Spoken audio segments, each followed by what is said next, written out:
Olá, sejam bem-vindos, sejam bem-vindas ao quinto episódio da segunda temporada do podcast Leva para Terapia. E se você não se inscreveu no nosso canal ainda, vai lá, se inscreva e acompanhe todo o nosso conteúdo. Hoje nós vamos falar sobre um tema um pouco espinhoso e para isso nós convidamos uma pessoa muito especial, doutora Magali Guerrino, psicóloga, psicanalista, especialista em gestão de pessoas e violência doméstica. E o tema de hoje é violência doméstica. Muito obrigado por ter aceito o nosso convite. Obrigada. Eu que agradeço a oportunidade de falar sobre um tema que é muito complicado. Delicado, né? E Sim. muito, não só atual, né? Mas também muito à frente da nossa realidade. E aí eu inauguro esse podcast te perguntando como identificar a violência doméstica? Primeiramente, a violência doméstica, ela existe desde que existe a humanidade, porque o ser humano tem uma agressividade natural dentro de si. E o âmbito doméstico, ele tem algumas particularidades. Então, para identificar a violência doméstica, existem vários passos que precisam ser vistos, analisados.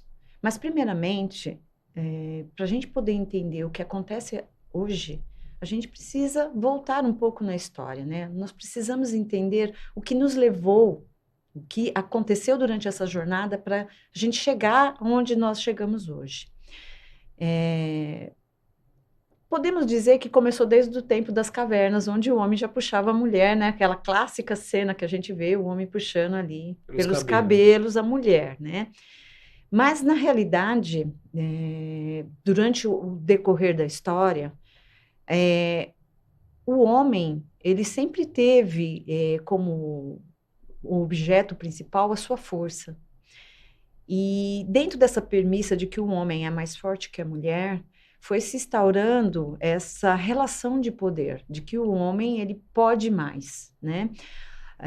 Apesar de Darwin vir aí dizendo que o que sobrevive na humanidade não é o mais forte nem o mais fraco, e sim aquele que se adequa, né? Aquele que consegue se adaptar. Mas essa relação ainda é muito forte, né? De que o homem ainda tem a força, automaticamente ele tem o poder. Mas ao longo da história da humanidade, outras coisas vieram e colaboraram para que isso acontecesse. O sistema patriarcado, onde o homem é detentor da força, do poder, né?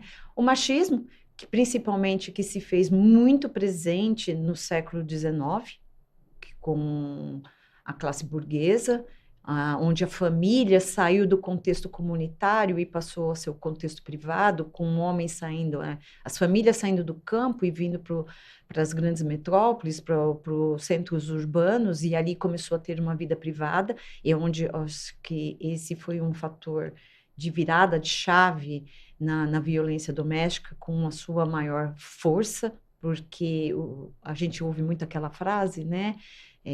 Briga de marido e mulher, ninguém mete a colher, ou seja, então o âmbito é privado, ninguém tem nada a ver com isso, e colaborou muito para o índice e aumento da violência doméstica, mas também o nosso sistema capitalismo, porque o capitalismo nada mais é do que uma forma um tanto quanto violenta, né? Você tem que ser competitivo, você tem que vencer a qualquer custo, então isso desperta a violência no ser humano, né? Porque você tem que competir, então não é um sistema colaborativo, então isso faz com que aumente a violência. Mas dentro da violência doméstica, né, voltando o que caracteriza, existem alguns ciclos e algumas fases que acontecem, tá?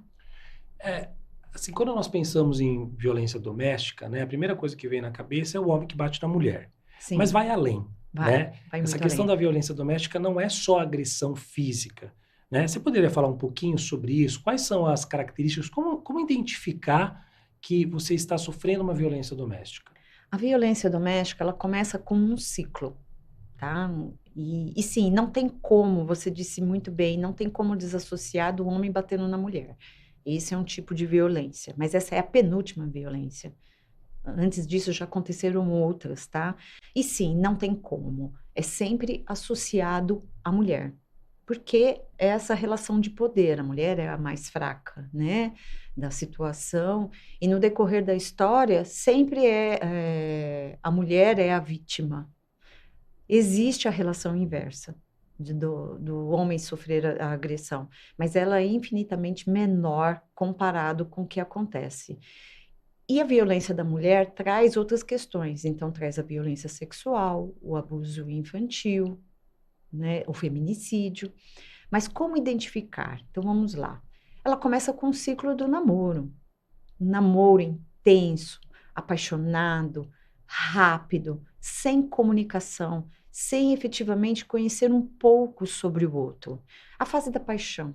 Então, assim, ela é intensa, ela é rápida, você não conhece muito sobre a pessoa e logo você está apaixonado. E por mais que ela dê indícios, você não enxerga. A gente fala, né? A paixão te cega. A paixão te cega, né? Mas o que chama a atenção disso é a rapidez com que isso tem o desdobramento. Por exemplo, eu comecei a namorar hoje, logo eu já vou morar junto. Eu não sei quem é seu pai, eu não sei como é sua mãe, eu não sei quem são seus amigos, eu não sei nada sobre você, mas é um amor tão intenso, eu nunca vivi esse contos de fadas, né? E aí a pessoa acaba morando junto com essa pessoa ou se dedicando muito mais, abrindo mão de coisas da sua vida para que possa estar nesse relacionamento. Então, isso é uma coisa que chama a atenção. Depois disso vem a fase da tensão, que aí começa a primeira violência, que é a violência psicológica, a violência moral. Ou seja, você começa a desacreditar a pessoa, você faz com que essa pessoa duvide de si mesmo. Estou fazendo isso mesmo? Ela começa a entrar num esquema de que ela não sabe se ela está fazendo certo, se ela está fazendo errado, gera muitas dúvidas no comportamento. Por exemplo, com aquele marido que chega e fala, você não serve para nada, você não faz nada direito, começa Isso, assim, eu pedi para você fazer isso, às vezes ele não pediu. Como você não me ouviu? E aí ela começa a duvidar, nossa, eu não vi mesmo. Ela começa a duvidar de si. E ela fala, nossa, você tá louca. Olha, já se viu, você tá fazendo isso, mas isso aqui todo mundo faz. Por que eu tô louca? Então ela começa a perder um pouco também da sua identidade. É nesse processo que começa essas interferências de confusão, da perda de identidade, de duvidar de si mesmo o tempo inteiro, de achar que ela realmente está errada, de que acreditar que o que ela fez foi errado. Então começa pela violência psicológica, a violência moral, né? Isso é indecente, ninguém vai te querer, só eu mesmo para aguentar o que você faz, olha a roupa que você está usando, olha como você é oferecida, olha, você chama muita atenção, você é vulgar, começa nesse sentido. Depois vem a violência patrimonial. Eu rasgo seus documentos, eu tenho controle sobre o seu celular, o seu salário, eu tenho que ver o quanto você gastou, o que você deixou de gastar, ou então você para de trabalhar, porque eu preciso saber o que você está fazendo. Então, se eu não trabalho, o dinheiro é contado, e se você não comprou tudo que tinha que comprar, então você gastou dinheiro com outra coisa. Enfim, começa nesse. E também existe o isolamento social que vai ocorrendo durante esse período. Eu começo a, não quero que você ande com tal pessoa, não quero que você faça tal amizades, não precisa ver sua mãe todo final de semana, seu pai, eu não quero, não me dou bem com eles são problemáticos, eles não gostam de mim. Então você faz o isolamento social, a violência patrimonial, a violência psicológica e a moral. Aí costuma acontecer o ataque, né? Então, tem a fase de tensão, que é a psicóloga Lenore Walker, de 1979, fez essa classificação, e ela serve até hoje para os estudos e de políticas públicas, né? Então, a primeira fase é a fase da tensão, que envolve a violência psicológica e moral, a patrimonial. Aí vem o ataque, que é a segunda fase, que envolve a violência sexual. Você tem que fazer os meus fetiches, você tem que fazer, mesmo que isso não me agrade.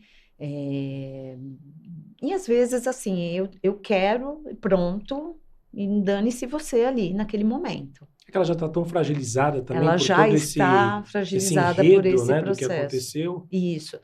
E vem a parte também da violência física.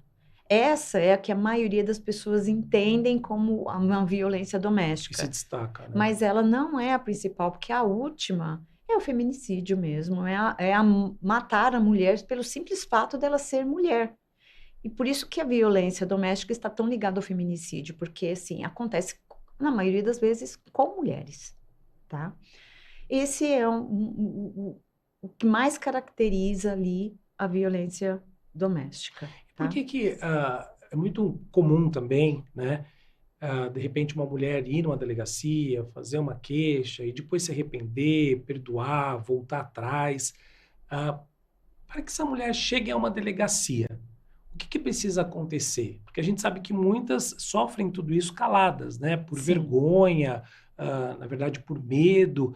Como que funciona esse processo de despertar? De, nossa, eu estou sofrendo uma violência doméstica, eu estou percebendo que isso que tá errado e eu preciso mudar isso, né? Porque eu imagino que seja muito difícil para a mulher, né? Ainda mais por conta dessa questão gradativa dos acontecimentos, da qual ela vai se dar conta só lá na frente, quando um monte de coisa Já já aconteceu. aconteceu. Essa é, eu acho que é a maior problemática, identificar a violência. Se a gente parar para analisar o contexto em que nós, seres humanos, vivemos, é um contexto de violência. E a violência, ela está cada vez mais se tornando banal. Cada vez mais ela está fazendo parte do nosso cotidiano.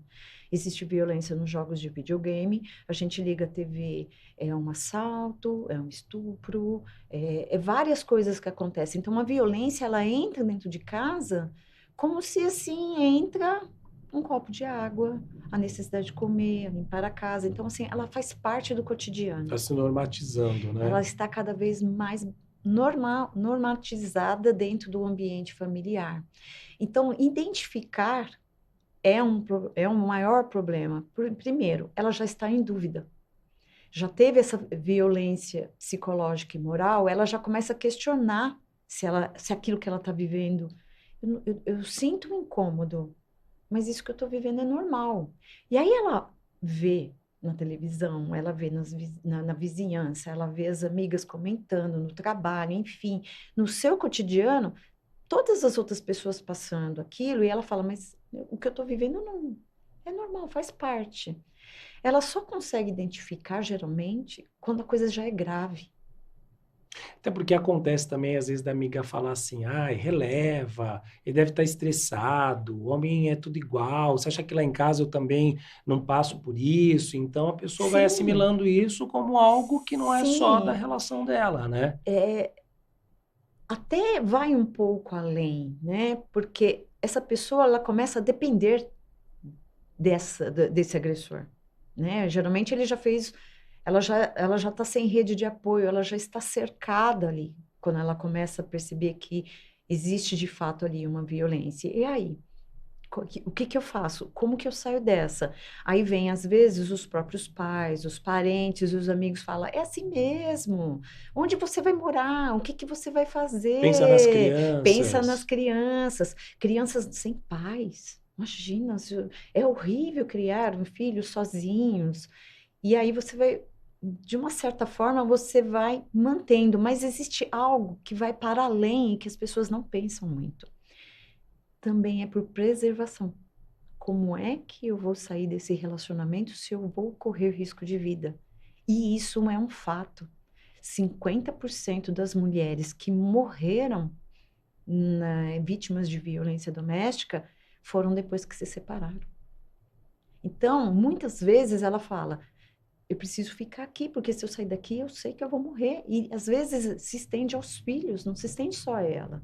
Então, assim, eu estou colocando em risco os meus filhos também. Então, ela aguenta, ela, ela fica. Então, tem uma frase muito normal. Mas ela é dependente financeiramente. Sim, às vezes ela é dependente financeiramente, mas ela também é dependente emocionalmente.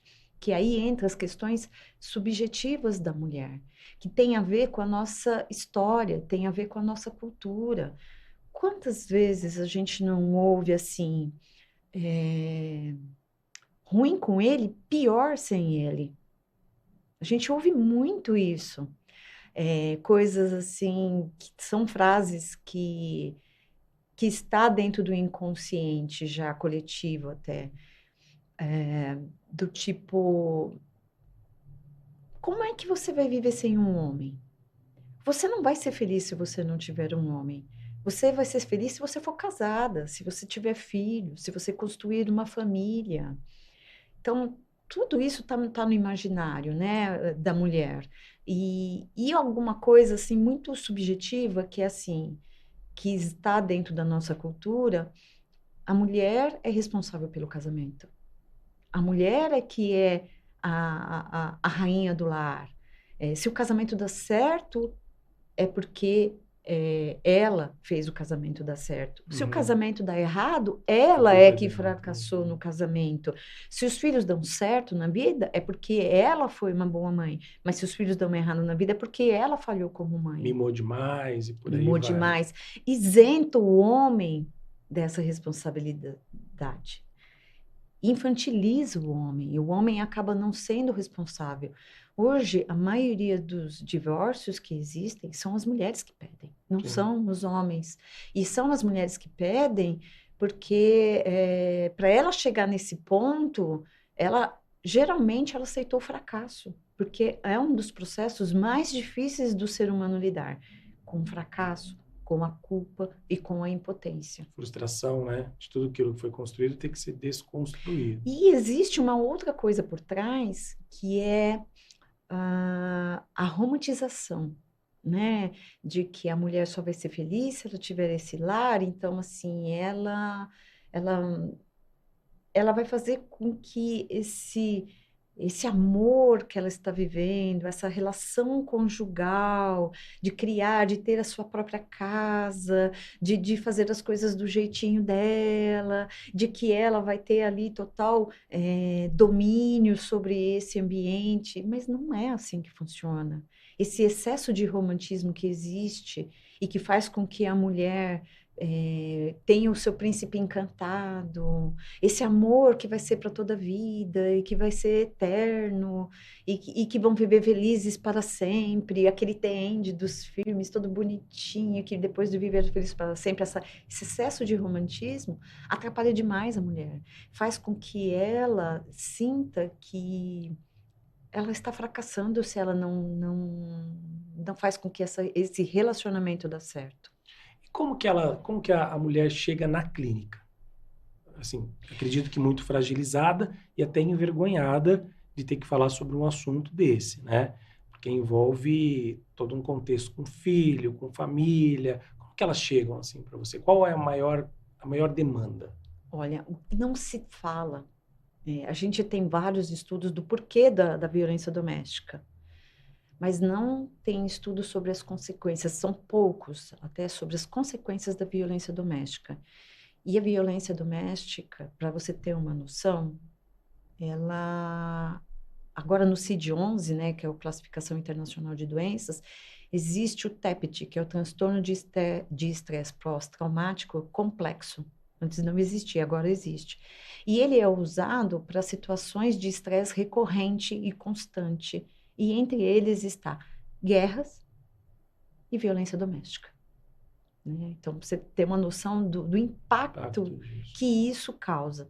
Então, a mulher que vem para terapia, quando vem para terapia, ou que são atendidas, né, nos órgãos de políticas públicas, né, como CAPs, centros de reabilitação da mulher, elas vêm com um alto índice de ansiedade, um transtorno depressivo, geralmente é um transtorno depressivo maior, que é aquele que às vezes leva a psicose, aqueles que a pessoa realmente está totalmente desestruturada, e é o TEPT, né, o transtorno de estresse pós-traumático. Essa mulher, geralmente, com os casos mais graves, ela vem totalmente destruída, ela perde a sua identidade. Ela não sabe quem ela é. Ela não consegue mais saber o que fazer com a sua vida, porque ela perdeu toda a referência. É muito triste ver, porque a culpa domina essas mulheres. Elas têm um nível, um alto grau de culpabilidade dentro de si, altíssimo. E a vergonha, acho que a vergonha vem atrelado junto a essa culpa. Como eu pude deixar isso acontecer comigo? Elas não conseguem entender os mecanismos subjetivos que estão por trás dessa situação em que ela viveu, por que que ela chegou nesse ponto. Mas existem várias coisas que estão sinais, né, como você disse no início, que foram passados desapercebidos por toda uma estrutura histórica, social e cultural. O psicanalista, o psicólogo, ele atua em que ponto? O que ele pode ajudar uma pessoa que procura ele, que sofre violência doméstica, uma mulher, e que procura ele? Trabalhar o empoderamento dessa mulher, na reconstrução, primeiramente, da sua identidade. Né? Que foi que ela perde mesmo essa noção de quem ela não sabe mais nem do que ela gosta, do que ela não gosta, porque ela está vivendo em função do outro. Então, não, reconstruir isso é o primeiro passo. Identificar as coisas que ela gosta, valorizar aquilo que ela tem de bom, que ela não sabe mais, ela não sabe quais são as suas características, os seus pontos fortes, entender e aceitar que a culpa que ela sente, às vezes está atrelado muito mais uma responsabilização do que propriamente uma culpa, porque a culpa, ela sempre traz consigo um quesito que é a punição. Então, trabalhar esse empoderamento, né? Ou seja, reconhecer quem ela é, inclusive com seus defeitos, inclusive com as coisas das quais ela não gosta, entender que ela pode ter errado, mas o que a induziu ao erro? Qual foi os parâmetros, o contexto que ela estava inserido? Minimizar essas questões, porque muitas vezes as mulheres se veem totalmente sem saída. Elas não conseguem ver saída. E às vezes, em alguns casos, elas não têm mesmo, dependendo de onde ela está inserida. Nós temos assim, pensamos na mulher, mas existe todo um dano indireto, né? Os filhos, por exemplo, que presenciam essas relações de agressividade, a família que sofre, né? Porque muitas mulheres, às vezes, nem falam para os pais, mas tem uma ou outra que com certeza comentam, os pais sofrem, esse dano indireto, ele ocorre. Como que você vê, assim, essa questão, por exemplo, de crianças, né, que presenciam esse tipo de situação? Acontece a mesma coisa que acontece com as mães. Eles têm muita dificuldade na construção do seu eu, na construção egóica dessa criança, ela é comprometida. Alto nível de ansiedade, de TAG, de transtorno de ansiedade generalizada, depressão. Recentemente eu fiz um estudo sobre as vulnerabilidades sociais, né, que acomete a relação que as vulnerabilidades sociais têm com a saúde mental de adolescentes. E durante esse período que eu fiz a pesquisa, se falou muito do gênero feminino, muito. E que são as meninas e as mulheres que sofrem mais. Porém, o que mais chamou a atenção é que a violência doméstica, ela é a número 1 da maioria dos transtornos presentes em crianças e adolescentes, que são exatamente o que eu já tinha dito, ansiedade, depressão, TEPT, mas o que pouco se divulga é que ela é um dos fatores principais para o uso de álcool, drogas e suicídio. Em todos os estudos, o álcool, as drogas e o suicídio estavam presentes na vida tanto das crianças e do adolescente, quanto dos adultos que foram, que vivenciaram na infância e na adolescência a violência doméstica. Então, a repercussão disso, ela é para toda a vida. E além de toda a vida, existe um outro processo aí, que é a repetição.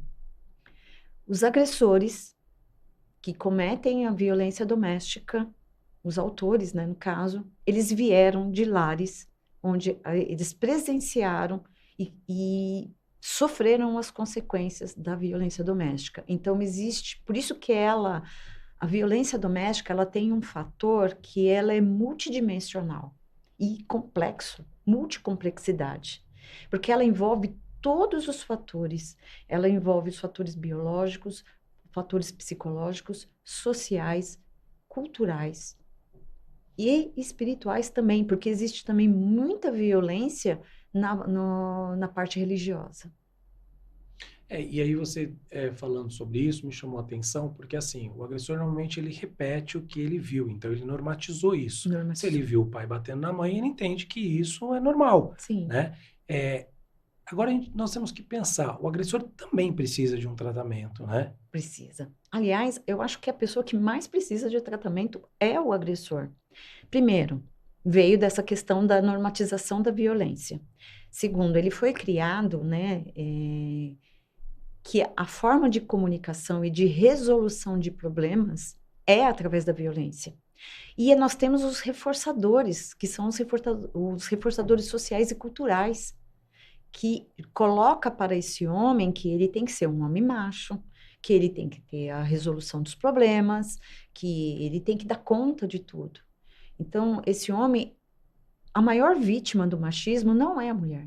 A maior vítima do machismo é o próprio homem, porque ele não pode ter sentimentos, ele não pode demonstrar esses sentimentos, eles têm dificuldade em nomear aquilo que eles sentem, aliás, de identificar.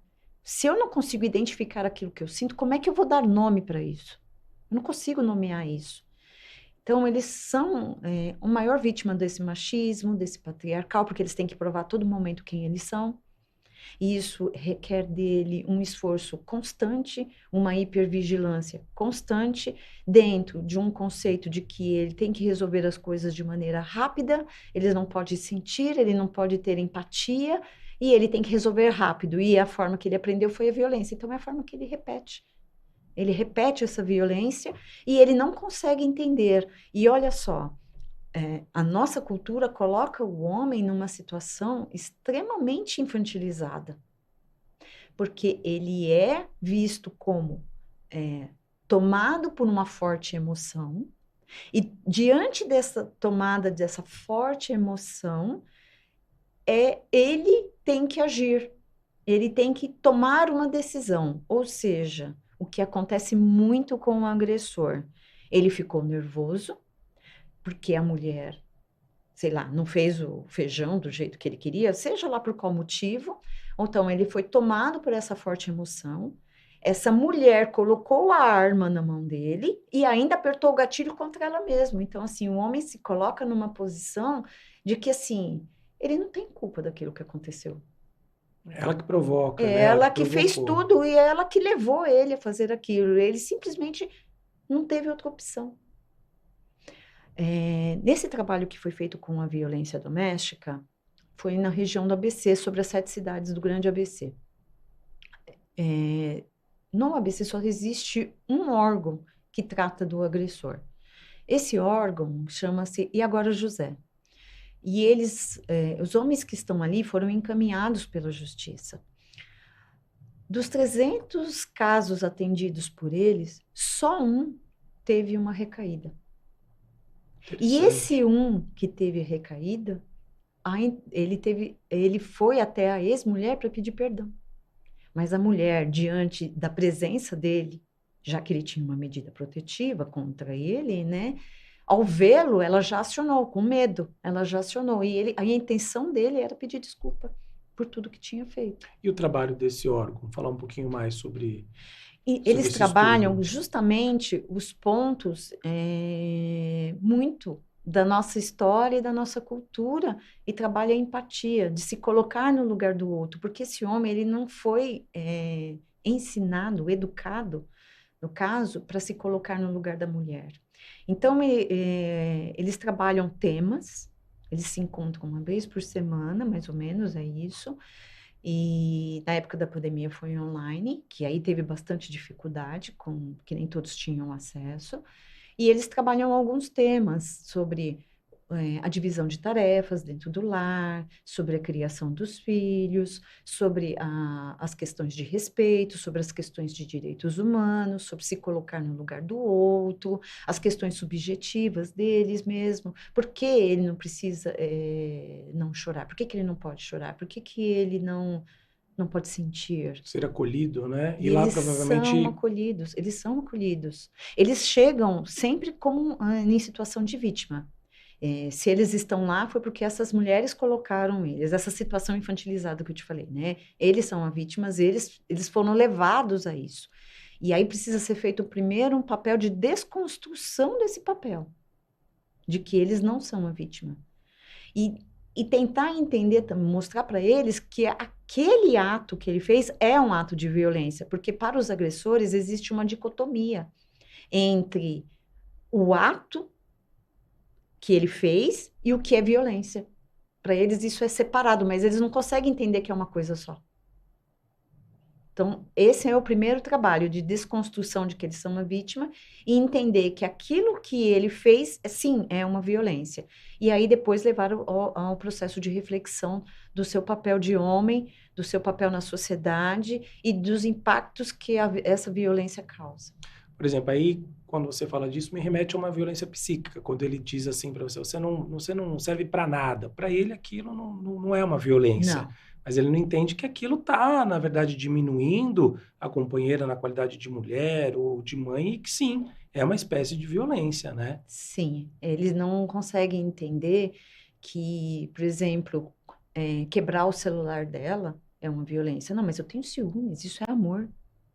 Então, assim, ele separa, ele não consegue entender A violência isso. doméstica, ela está, me corrija se eu estiver errado, assim, muito interligada com essa questão dos ciúmes, da insegurança, né? Porque muitos homens justificam que agridem ou que tiver violência porque, de repente, ela está Ela se olhou vestindo isso. de uma forma inadequada, ou porque ela olhou para o outro, ou porque ela está conversando demais com um colega do trabalho, né? Isso mesmo.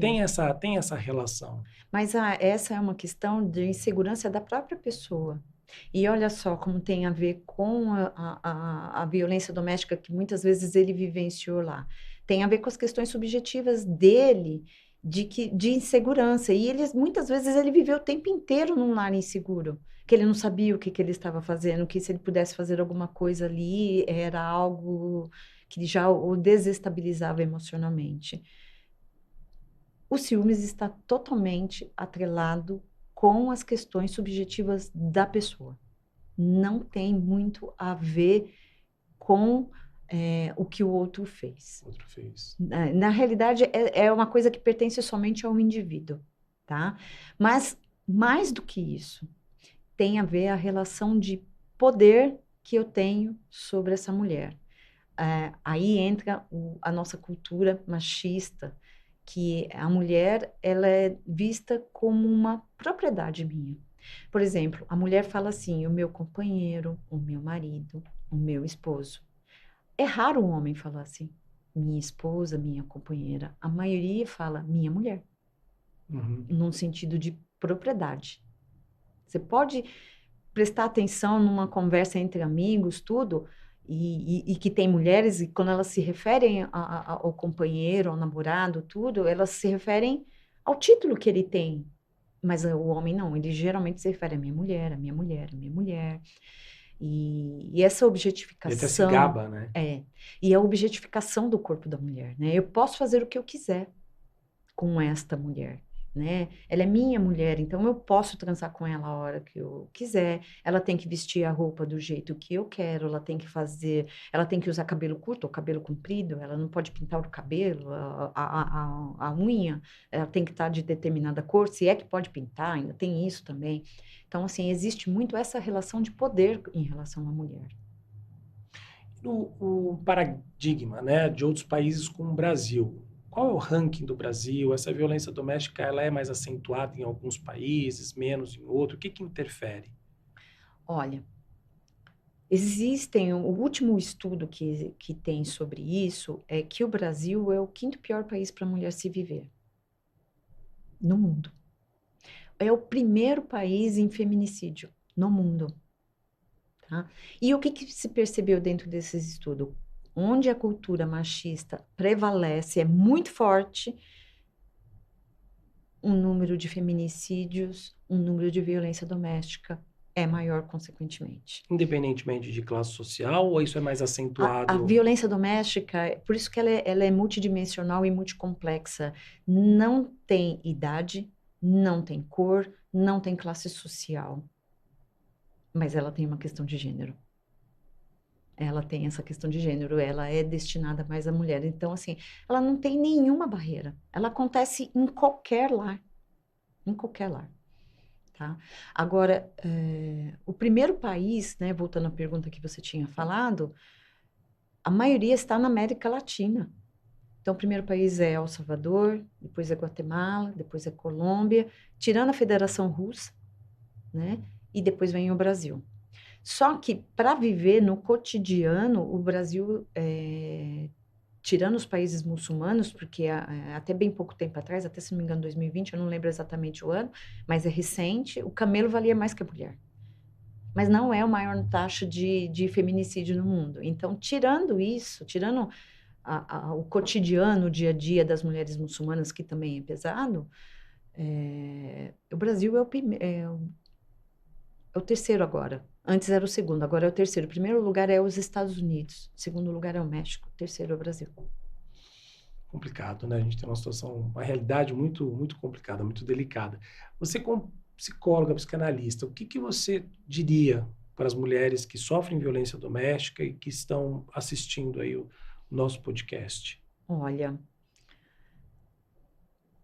a gente, estando dentro de uma cultura onde a mulher é objetificada, onde nós fomos criadas para ter toda essa parte de romance e de acreditar que a felicidade dela está atrelada a outro homem, fica muito difícil você dizer que ela tem que cuidar só de si e não olhar, não colocar o homem em primeiro lugar. Na prática, isso é muito difícil. Mas existem algumas. Eu não gosto muito dessa palavra dicas, mas existem alguns sinais, vamos dizer assim, que a mulher precisa estar atenta na relação. Primeiro, rápido demais, eu não conheço, eu não sei nada sobre essa pessoa. Mesmo que eu esteja apaixonada, que ele me trate como uma princesa, eu tenho que estar atenta a outros sinais. Quais são eles? Como é o relacionamento dele com a mãe? Como é o relacionamento dele com as irmãs? Se ele tem chefe que é mulher, como é a relação dele com essa chefe do sexo feminino, tá? Se ele já foi casado, como ele se refere à ex-mulher? Se ele se refere sempre como a vítima da relação, ou o problema é sempre a mãe, o problema é sempre a irmã, o problema é sempre a minha chefe, o problema é minha ex-mulher, e ele só fala e se coloca sempre como vítima da situação, tem algo errado. Porque Já é um sinal. já é um sinal.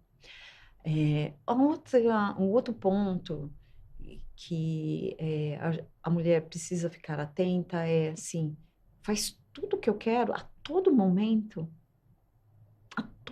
tá fazendo tudo o que eu quero, mas espera aí, e a vontade dele? Porque esses homens, os agressores, geralmente eles iniciam assim, eles fazem tudo, o tempo inteiro. Eles não têm querer, digamos assim. Mas quando o querer dele entra, que aí é o outro sinal, aí por que que ele coloca de uma forma tão impositiva? Tem que ser deste jeito, não tem flexibilização, não tem negociação, não tem acordo. Então, esse também é um outro ponto para que a mulher preste atenção. O isolamento social, né? Eu deixo de ter os meus amigos. Existe um afastamento natural. Quando você está namorando, quando você está num relacionamento sério, você não vê mais os seus amigos com tanta frequência, você não vê mais os seus pais com tanta frequência, mas, não, eu não quero que você veja, eu não quero que você tenha amizade com tal pessoa. Começa a restringir. Não quero seu cabelo assim, não quero que você faça isso, não quero que você faça aquilo. Começa a colocar dúvidas sobre quem você é, mas eu falei e fiz tal coisa e ele está dizendo que eu não fiz. Então, sim, são sinais de que sim, tem. Outra coisa também que está aumentando muito agora. Não acontecia isso há alguns anos atrás, mas dos anos para cá isso aumentou. Sempre está pedindo coisas para você. Você acaba patrocinando ele em tudo que ele faz, né? Sustentando. Mas isso é um preconceito, né? Porque antes, geralmente era o homem que sustentava as mulheres. Mas tem homens, sim, que querem ser sustentados pelas mulheres. E às vezes não é nem só ser sustentado, mas querem todo o seu dinheiro, quer que você pague suas contas, sempre pedindo ajuda. Você sempre tem que abrir mão de alguma coisa que você gostaria de fazer para essa pessoa, para esse companheiro, em termos financeiros. Então, também são outros pontos de alerta. E ainda sobre a alegação de que está cuidando, né? Mas eu estou cuidando de você, Eu né? estou O que eu estou cuidando. fazendo é para que a gente possa crescer, né? E aí, de repente, cadê esse dinheiro? É. Né? Esse dinheiro some, ou esse dinheiro só atende as necessidades dele. Não vamos guardar dinheiro para fazer a viagem dos nossos sonhos, mas aí, de repente, para um carro dele, para um gosto dele. Então, peraí, então o seu querer não está sendo levado em conta. O seu querer nem entra na história. Então, esses são pontos que as mulheres precisam estar atentas para não cair nessa situação. Estamos chegando ao final do nosso podcast, um tema de extrema importância, né? Chato de se falar, mas porém necessário. Queria agradecer a tua presença, Eu que agradeço essa a aula, oportunidade. e pedir para você deixar os seus contatos, as redes sociais, para que as pessoas também possam conhecer um pouquinho mais do seu trabalho. Tá ok. Pode me seguir no Instagram, @Magali_Guerino_psicóloga. Meu contato é o 995686166. Eu atendo presencial e online também. Adultos, adolescentes, casais. E é isso aí, pessoal. Estamos encerrando, então, o 5º episódio da segunda temporada do podcast Leva para Terapia. Vejo vocês no próximo episódio.